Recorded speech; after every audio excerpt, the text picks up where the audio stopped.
ఇప్పుడు జ్యోతిష్కం మీద ప్రపంచం మొత్తం కూడా మెయిన్ సబ్జెక్ట్ మనం చూసుకోవాల్సింది ఏంటంటే సమాజపరంగా పూర్వీకుల నుంచి సాంప్రదాయ చరిత్రలో మొత్తం కూడా సంపూర్ణమైనటువంటి ఒక చరిత్ర జ్ఞానాన్ని పూర్వీకులు మనకి ఇచ్చేళ్ళారు. అవును. వేదాలు, వేదం అంటే ఏమిటంటే వేదం అంటే జ్ఞానం. వేదాలు రాసినవిగా, ఉద్భవించినవిగా, లిఖితమైన చెప్పి అనేకమైనటువంటి సమస్యలు ప్రశ్నలు ఉన్నాయి. ప్రపంచ చరిత్రలో మహనీయుల దగ్గర నుంచి మేధావుల దగ్గర నుంచి ఒక వాదోపవాదం జరిగింది. సారాంశం ఏం జరిగిందంటే సప్తమహర్షులు హిమాలయ పర్వతాల దగ్గరికి వచ్చి అనేకమైనటువంటి కొన్ని సంవత్సరాలు తపశ్శక్తి చేసి వాళ్ళ యొక్క అనుభవాల్ని శిష్యులకు చెప్పి వెళ్ళిపోయారు. అది పరంపరంగా వచ్చిన తర్వాత లాస్ట్లో లిఖితమైంది అనమాట. పరంపరం నుంచి వచ్చింది, శిష్యుల నుంచి పరంపర వచ్చింది. అటువంటి ఒక చరిత్రని మానవ జాతికి ఎంతో ఉపయోగపడుతుంది. కానీ అందులో నమ్మేవాళ్ళు ఉన్నారు, నమ్మని వాళ్ళు ఉన్నారు. ఇవాళ ప్రజెంటెన్స్ చరిత్రలో ఏం జరుగుతుందంటే ప్రతి దానికి కూడా శాస్త్రానికి వచ్చేసారు. ఒక శాస్త్రం అనేది ఉంది, వాస్తు శాస్త్రం ఉంది, జ్యోతిష్ శాస్త్రం ఉంది.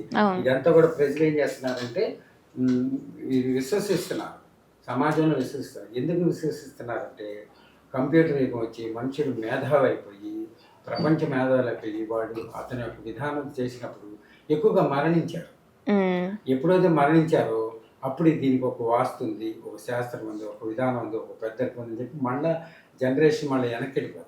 అందుకని శాస్త్రం అనేది ఎప్పుడూ ఉన్నది. అది ఆచరించిన వాడికి యోగం, ఆచరించిన వాడికి కష్టాలు. ఇంకా వాళ్ళ విధానాలే మనకు అనవసరం. అంటే ఏది బెస్ట్ అంటారు ఆచరించడానికైనా సరే? ఎందుకంటే మన ఎదురుగా చాలా ఉన్నాయి. ఇప్పుడు జ్యోతిష్య శాస్త్రం కావచ్చు, లేకపోతే హస్త సాముద్రికం కావచ్చు, ఈవెన్ పుట్టుమచ్చలకు కూడా ఒక శాస్త్రం ఉంది. సో వీటన్నింటికి సంబంధించి ఏది బెస్ట్ అని అంటారు? మీ అభిప్రాయం ఏంటి అసలు? పుట్టుమచ్చ శాస్త్రంలో ముక్కు మీద పుట్టుమచ్చ అంటే కోపం అంటారు, తెలియగలరు అంటారు.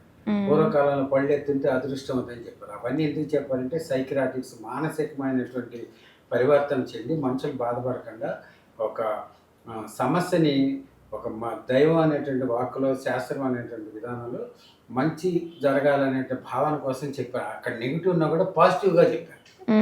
దానివల్ల మానవుడికి లోక కళ్యాణానికి మంచి జరుగుతుంది. ఆ మంచి జరగడానికి కోసం చెప్పారన్నమాట.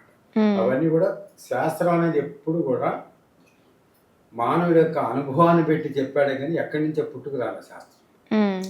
ప్రతి ఒక్క శాస్త్రం కూడా మానవుడి యొక్క అనుభవం, వాళ్ళ యొక్క కష్ట నష్టాలు అన్నీ చూసి రాబోయే తరాలకు ఉపయోగార్థంగా సప్త మహర్షులు కానీ, మహనీయులు కానీ, పీఠాధిపతులు కానీ లోక కళ్యాణం కోసం ఇచ్చి వెళ్ళినటువంటి అన్నమాట. అది ఇప్పుడు మన సైన్స్ డెవలప్ అయ్యి మేధావులు ఇవన్నీ డెవలప్ అయిన తర్వాత ప్రపంచం మొత్తంలో కూడా ఏమైందంటే విపరీతమైనటువంటి మేధశక్తి పెరిగి, ఎప్పుడైతే అది పెరిగింది దాని వెంటనే మరణం కూడా ఎక్కువ వచ్చేస్తుంది. ఇవాళ ప్రతి ఒక్కటి కూడా వివాహం అంటే ప్రతి వాళ్ళు కూడా జాతకానికి ఇంపార్టెంట్ ఇస్తున్నారు. ఒకప్పుడు వివాహానికి పూర్వీకులు ఇచ్చారు, అటు 7 తరాలు ఇటు 7 తరాలు, తర్వాత అవన్నీ పోయి ఇప్పుడు మళ్ళీ అదే దాన్ని ప్రాధాన్యత ఇస్తాను. భూమి గుండ్రంగా ఉన్నది అన్నట్లుగా అట్లా.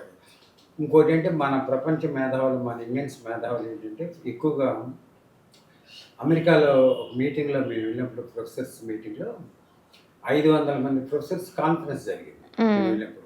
అందులో 250 మంది విశ్వబ్రాహ్మణులు ఇండియన్స్ 250 మంది అమెరికాలో ఉన్నారన్నమాట, మేధావులు అనమాట. రెండోది అక్కడ బ్రిడ్జి కట్టాల్సి వస్తే వీళ్ళు ఏం చెప్పారంటే ఇండియా అని పేరు పెట్టమన్నారు. వాళ్ళు ఏం చెప్పారంటే వాళ్ళు ఒప్పుకోరు ఫారినర్స్. వీళ్ళు ఆ బ్రిడ్జి మొత్తం అవగానే పైన క్యాపిటల్ లెటర్స్ ఇండియా అని వచ్చింది. ఫారినర్స్ ఫ్లైట్లో వెళ్తే ఇండియా ఇక్కడ ఉంది ఏంటంటే, అంటే మన యొక్క హిందువుల యొక్క మేధస్ అనేది అంత గొప్ప చరిత్ర కలిగినటువంటి మేధస్ అనమాట. ఇప్పుడు కూడా ఉందా? అది వాళ్ళు ఫారినర్స్ క్రాష్ చేసేసారు. అంటే వాళ్ళు ఒప్పుకోరు కదా. చాణక్యుడు చెప్పిన ప్రతి ఒక్కటి కూడా అక్షర సత్యమే, అనుభవిస్తున్నాం. అయితే ప్రపంచ చరిత్ర మొత్తంలో 3 మేధావులు ఉన్నారు. చనిపోయిన వ్యక్తి బతికించేది ఒక చాణక్యుడే. ఆ ఫార్ములా తెలిస్తే సృష్టి విపత్తు అవుతుందని చెప్పి ఆయన తినేసేసాడు. కన్న కూతురి మోసం చేసిందని చెప్పి ఆ ఫార్ములా తినేసేసాడు. ఒక మహర్షి దీపకరాగం చేస్తాడు, కబీరు దీపకరాగం చేస్తాడు. ప్రతి నిత్యం సాయంత్రం, ఉదయం సూర్యోదయం, సూర్యాస్త టైంలో కబీర్ దీపకరాగం చేస్తాడు. ఒకరోజు గుడిలో కూర్చుని సంధ్యా టైంలో ఆయన దీపరాగం చేస్తుంటే కబీర్ దాసు ఓ వ్యక్తి చనిపోయాడని చెప్తారన్నమాట బావిలో కూడా. అతను తీసినప్పుడు ఒక ప్రపంచ చరిత్రలో కబీర్ దాస్ చనిపోయిన వ్యక్తిని బతికించిన వాడు కబీర్ దాస్ ఒకడు, చాణక్యుడు ఒకడు. ఈ మధ్య చరిత్రలో వేరే ఒక అతని పేరు కూడా వచ్చింది. ఈ సృష్టి అనంతం మళ్ళీ అంతం కాదని చెప్పి ఎవరి కాళ్ళు దాన్ని ఫార్ములాని అట్లా ఉంచేశారు. అంటే నిజం అవుతుందా సార్? నిజంగా ఒక చనిపోయిన వ్యక్తిని బ్రతికించడం సాధ్యమేనా? అది చాణక్యుడు చేశాడు, కబీర్ దాస్ చేశాడు, తర్వాత ఈయన తులసీదాస్ చేశాడు, మన పోతులేరు బ్రహ్మంగారు చేశారు. అది దీన్ని అపహాస్యం చేసి నాటకం ఆడితే నిజంగా వాడు చనిపోయాడు, పోయాడని అప్పుడు నిజంగానే పోయాడు. అందుకని ఎప్పుడు కూడా శాస్త్రంతో కానీ పెద్దవాళ్ళతో కానీ హాస్యాపదంగా అపహాస్యంగా మాట్లాడకూడదు. బ్రహ్మంగారి కాలజ్ఞానం కూడా చరిత్ర ఉన్నది, చనిపోయిన వ్యక్తిని బతికించాడు. మళ్ళీ అదే పద్ధతిని వాళ్ళు నాటకం ఆడితే నిజంగానే ఆయన చనిపోయాడు. బ్రహ్మంగారు, కబీర్ దాసు, చాణక్యుడు, ఈ మహనీయులందరూ కూడా చరిత్రలో చిరస్థాయిగా నిలిచిపోయారు అనమాట. వీళ్ళు మానవుని మళ్ళా జీవం పోసిన వాళ్ళు అనమాట. ఇది యథార్థమైనటువంటి గాథ. సార్ అంటే ఇప్పుడు జాతకం చూపించుకున్నా కూడా భార్యాభర్తలు ఇద్దరు విడిపోయిన వాళ్ళు ఉన్నారు, చూపించుకోకుండా చేసుకున్న వాళ్ళు కూడా విడిపోతున్నారు ఇప్పుడున్న జనరేషన్లో. అంటే జాతకం అనేది కంపల్సరీగా ఒక వివాహం జరగడానికి? అంటే ఇప్పుడు మనం పెళ్ళి విడిపోయే కన్నా పెళ్లి కాకముందే చూసుకుంటే మంచిది కదా. ఇప్పుడు పెళ్ళి అయితే జీవితం చైతన్యం మారిపోతుంది. అదే ముందుగా మనం జాగ్రత్త పడ్డామనుకోండి, ఎటువంటి సమస్య ఫ్యూచర్లో ఉండదు కదా. 7 తరాలు చెప్పుకునే పెళ్ళి అనేది 100 ఏళ్ల పంట, 7 తరాలు చూడాల్సి ఉంటుంది. దాన్ని ఇప్పుడు ఏమైతే ఒక మోడర్న్గా అయిపోయి అంతా విదేశీ విధానంగా వచ్చేసి మొత్తం స్క్రాప్ అయిపోతాం. మన సాంప్రదాయం పద్ధతులు చేసుకుంటే అది నిశ్చల నూతనంగా నిండు 100 ఏళ్ళు వర్ధిల్లుతారు. పిల్ల పాపలతో వంశం 7 తరాలు వర్ధిల్లుతుంది అన్నమాట. అందుకే ప్రతి ఒక్కటి కూడా ఇప్పుడు మన శాస్త్రాన్ని, మన విధానాన్ని, పూర్వీకుల విధానాన్ని ప్రతి ఒక్కళ్ళు కూడా ఆచరిస్తున్నారు, తెలుసుకుంటున్నారు. తెలియని వాళ్ళు కూడా తెలుసుకుంటున్నారు. అండ్ ఇప్పుడున్న జనరేషన్లో భార్యాభర్తల మధ్య గొడవలు రావడము, వాళ్ళ మధ్య విడాకులు అనేవి రావడము, అండ్ వాళ్ళిద్దరూ విడిపోయి మళ్ళీ వేరు పెళ్ళిళ్ళు చేసుకోవడం కూడా జరుగుతుంది. వీటన్నిటికీ కారణం ఏంటంటారు అసలు? వాతావరణం, స్నేహబంధాలు, మనస్తత్వాలు, ఈ 3 కారణం. ఈ 3 కరెక్ట్గా ఉంటే అసలు ఏవీ జరగవు. ఫస్ట్ స్నేహం, అనవసరమైన స్నేహాలు, మానసికంగా నెగిటివ్ ఆలోచన చేయటం, పరివర్తనలో విపరీతమైనటువంటి ఘర్షణ జరగడం. ఈ 3 కేంద్రీకృతం ఈ మనుషులు స్క్రాప్ అయిపోతున్నారు, ఎక్కడికక్కడ విడిపోతున్నారు.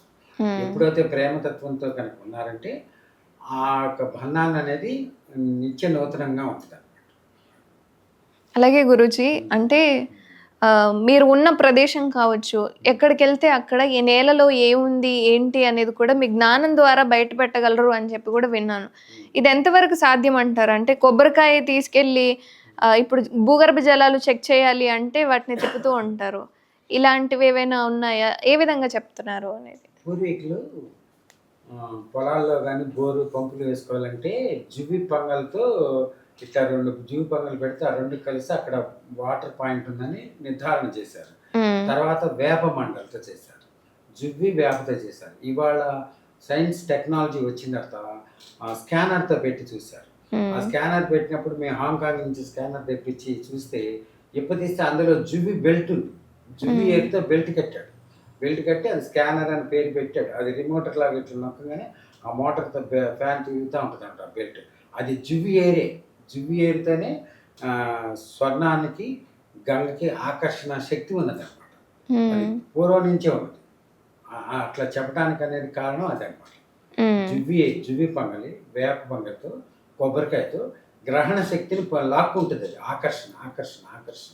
గంగాజలం లోపల ఉన్న గంగా 100 కిలోమీటర్ల గంగాదేవి ఉన్నా కూడా అది వైబ్రేషన్ వచ్చేస్తుంది, పాజిటివ్ వైబ్రేషన్ వస్తుంది. దానివల్ల పూర్వీకులు ఆ రోజుల్లో అట్లా చెప్పారు. అదంతా కూడా యథార్థమైనటువంటి వాస్తవమైనటువంటి విషయం. ఇప్పుడు ఫారినర్స్ వచ్చి ఈ స్కానర్స్ పెట్టింది కూడా మన ఇండియన్స్ దాన్ని ఓపెన్ చేసి చూసినప్పుడు జువ్వి ఏరియా ఉన్నది, అందులో లాక్కుంటుంది అన్నమాట. ఇప్పుడు ఏదైనా స్థలంలోకి వెళ్ళినప్పుడు అక్కడ భూమిలోకి నుంచినప్పుడు పాజిటివ్ నెగిటివ్ ఒక వైబ్రేషన్ వస్తూ ఉంటుంది అనమాట, ఒక పొగల్లో వస్తుంటుంది. అది ఆ సెన్సిటివ్ తెలిసేటప్పుడు ఇప్పుడు మల్లెపూ చెట్టు ఉంది, సంపంగి చెట్టు ఉంది, అక్కడికి వెళ్తే ఆ ఒక వాసన మనకి పరిమాణం వస్తుంటుంది. అట్లాగే ఒక ఖాళీ స్థలంలోకి వెళ్ళినప్పుడు ఏమవుతుందంటే నెగిటివ్ పాజిటివ్ 2 ప్లస్ మైనస్. సుగంధమైన వాసన వచ్చినప్పుడేమో ఒక సబ్జెక్టు, దుర్గంధం వచ్చేది ఒక సబ్జెక్ట్. అది ఏమవుతుందంటే మనసుకి చెప్పి గ్రహణ స్థితితో మనసుకి వెంటనే ఒక మినిట్లో మనకు తెలిసిపోతుంది అక్కడ ఎముకలు ఉన్నాయా, లేకపోతే ఏదైనా సుగంధ ద్రవ్యాలు ఉన్నాయా, లేకపోతే అన్నీ ప్లస్ మైనస్ మనకి మనసు చెప్పేస్తుంది అనమాట. లేకపోతే గంగాదేవి ఉన్నదా, అన్నీ కూడా మనకి వెంటనే అనుకూలంగా మనసు వాక్ ఇచ్చేస్తుంది. గ్యాస్ వచ్చి చిన్న చిన్న మంటలు వస్తేనేమో ఎముకలు ఉన్నట్టు అనమాట. కళేబరాలు, ఎముకలు, స్కెల్టన్స్ ఉన్నట్టు. అదే సుగంధ పరిమళమైనటువంటి వాసన వస్తుంది. అది అమావాస్య ముందు పౌర్ణమి ముందు వస్తుంది. ఆ వచ్చినప్పుడు ఆ వాసనకి మనిషికి మత్తు వచ్చి నిద్ర వచ్చేస్తుంది. అక్కడ ఏంటంటే అమృత తుల్యమైనటువంటి దేవత సంబంధించిన కానీ మానవాళికి సంబంధించినటువంటి దైవానికి సంబంధించిన కానీ స్వర్ణము లిఖితమై ఉంటుంది, నిక్షేపమై ఉంటుంది అన్నమాట. స్వర్ణం, బంగారం కేవలం అమావాస్య సమయంలోనేనా?